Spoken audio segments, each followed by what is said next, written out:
I'm Scott from Green Scott. What I'm going to do is throw down the herbicide with the Scott's sprayer, setting number 6. You can always go a little bit higher. One of these bottles contains 2,500 square feet. So I like to measure off sections in 10-foot sections.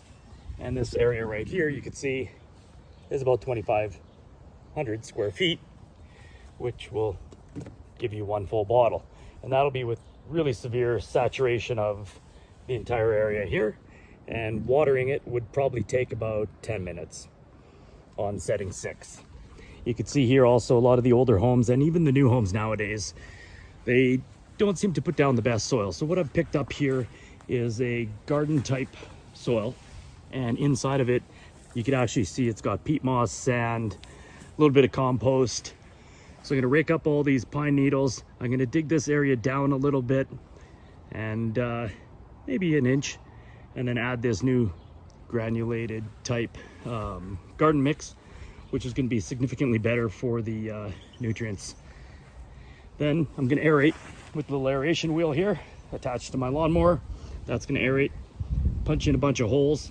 I'm going to throw down a little bit of grass seed, quite a bit of fertilizer and water in these areas, and this should then rejuvenate the lawn and really turn it around. Follow for the other parts, 1, 2, 3, 4, and 5. I'll show you the whole step-by-step process. This is step 2 of a 5-part series on rejuvenating this lawn. You can see here there's approximately 2,500 square feet. We've already sprayed down the herbicide kills. The next process is to aerate with the lawnmower aeration wheel right there. And first 5 minutes of watering should be good. Helps soften up the soil. One of these aerating wheels, digs into the ground 2.5 inches. We also have spike aerators and pin aerators for the lighter weight machines. Usually structure-wise of the machine, some of the plastic mowers that are about 20 inches in size are better off with this. These two options here run quite a lot smoother. And if you're one of those guys that likes to build your own aerator, I'm also building my own aeration tines. You can see here, this is incredibly sharp. It is 0.103 to 0.105 in thickness. And this is actually 1/8 in thickness. These are 1/4 inch round stock on a 1/8 plate, and 1/8 plate as well. Even the smaller wheels here that you see for the smaller lawnmowers with the smaller wheels, I've got an 8-inch wheel, and I've also got the 6-inch wheel. Now the plan is to aerate underneath the trees here. I've already got the aerating wheel on the lawnmower, and I'm going to attempt to do this with one hand.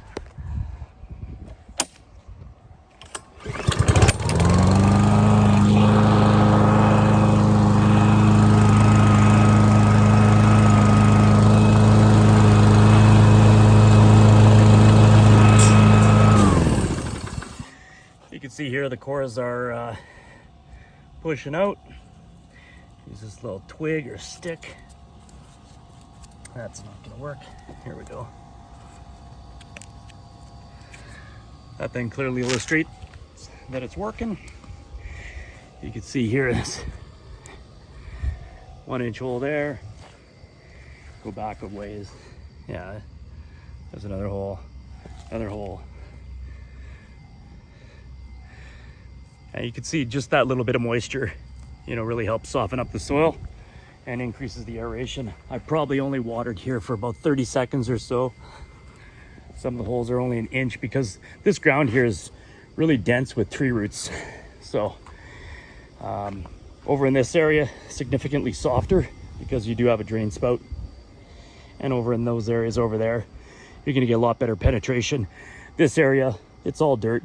That's going to be chewed up pretty quick. And like I said, I'm going to throw down a layer of topsoil after I rake up all these needles because they're fairly acidic and the soil's pretty dry and dusty. The type of soil I'm putting down, once again, is 3 parts topsoil, 1 part compost, 1 part peat moss, and 1 part sand. I'm Scott from Green Scott. What I'm doing is actually rejuvenating this lawn. Got rid of a lot of the pine needles, which are pretty acidic. They're about almost 4 on the pH scale, so raked up all those, got rid of them, threw in a little bit of topsoil here.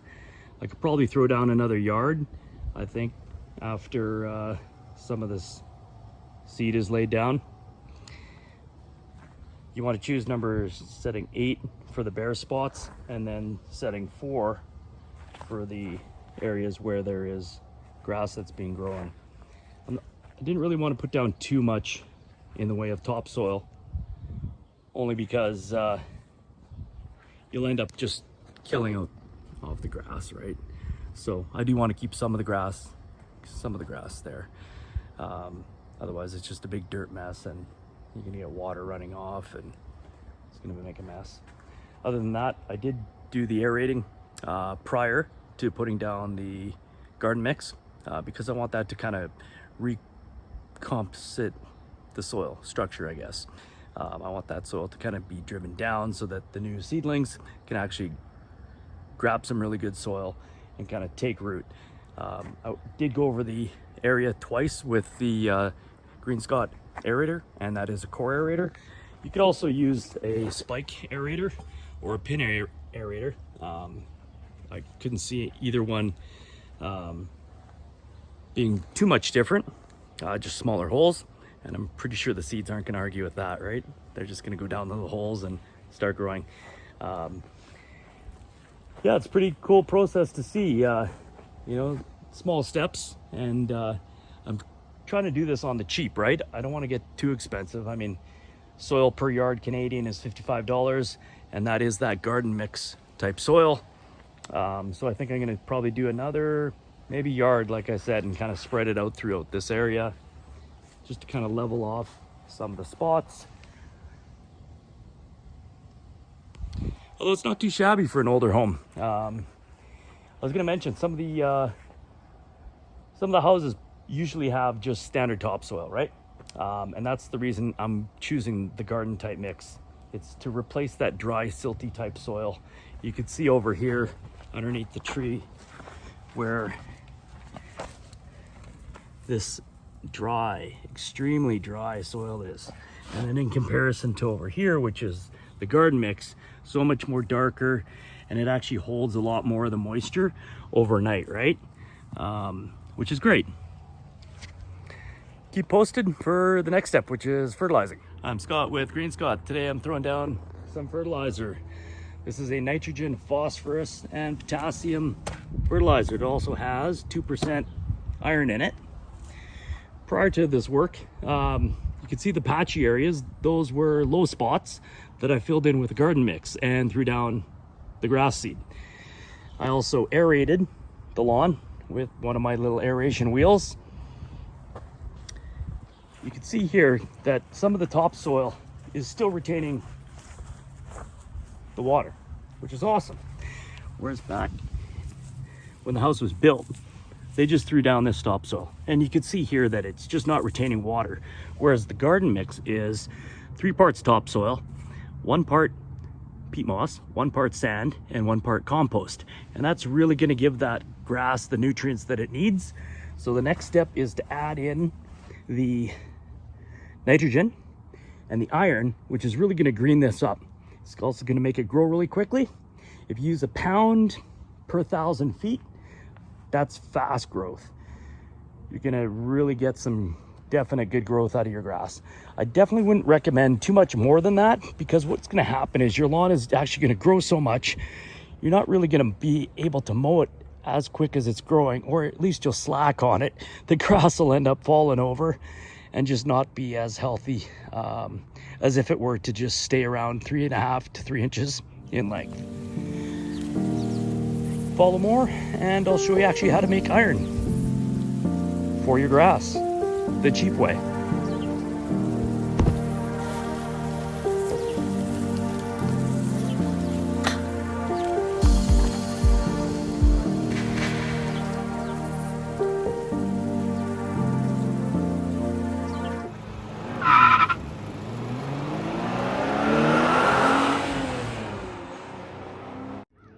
Hey, it's Scott from Green Scott.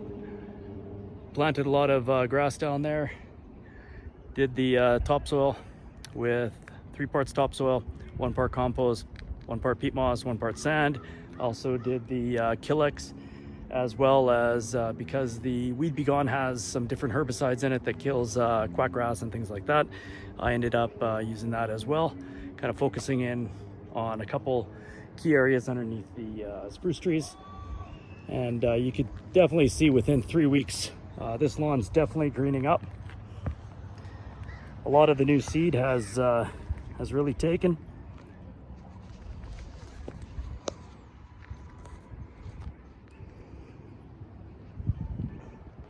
And I'll show you the front.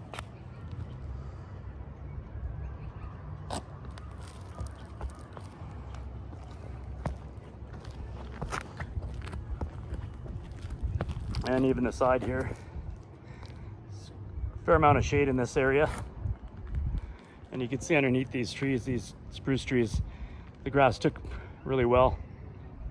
There's a couple little areas that need a little bit of attention, but I think with the fresh topsoil that was put in place, it's definitely going to come up in the next few weeks. I'm going to throw down a little bit of iron to aid in the root strength. And you can see I've been just aerating. I'm going to get down there and show you the holes and the plugs when aerating and mowing at the same time with 3 to 4 inch grass height.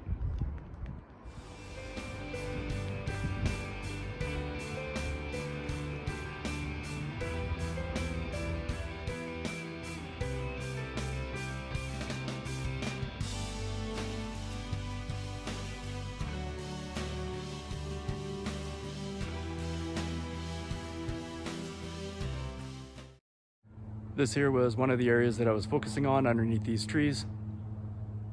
And you can see by the aeration that well mowing lawn that is 2 to 3 inches in length, even close to the sidewalk, these holes are significantly deep. This is with the aerating wheel.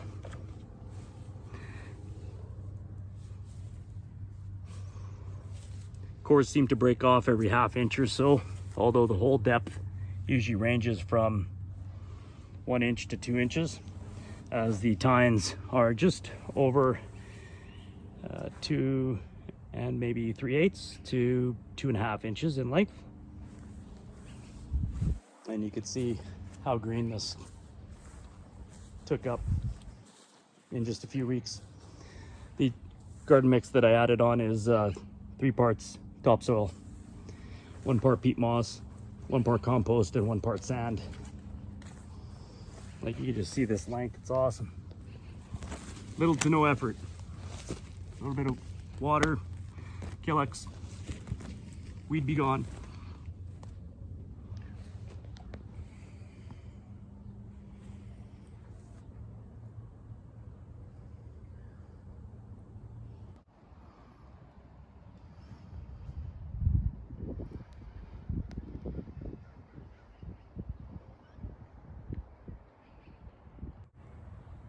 And these are the results after 3 weeks of fertilizer and adding topsoil.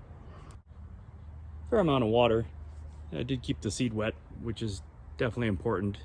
Watering on a daily basis, normally just in the evenings, is more than sufficient. Once the grass greens up and gets a bit of length, it tends to hold the water quite a bit longer. So that's why I'm kind of leaving it longer, because at night, with the dew and the added length, tends to really hold the water. You can see here there are a few areas that haven't quite filled in yet, but I anticipate that won't take too long. Subscribe to my channel, really helps out. I only post 1 video or 2 per week at most, and give a like.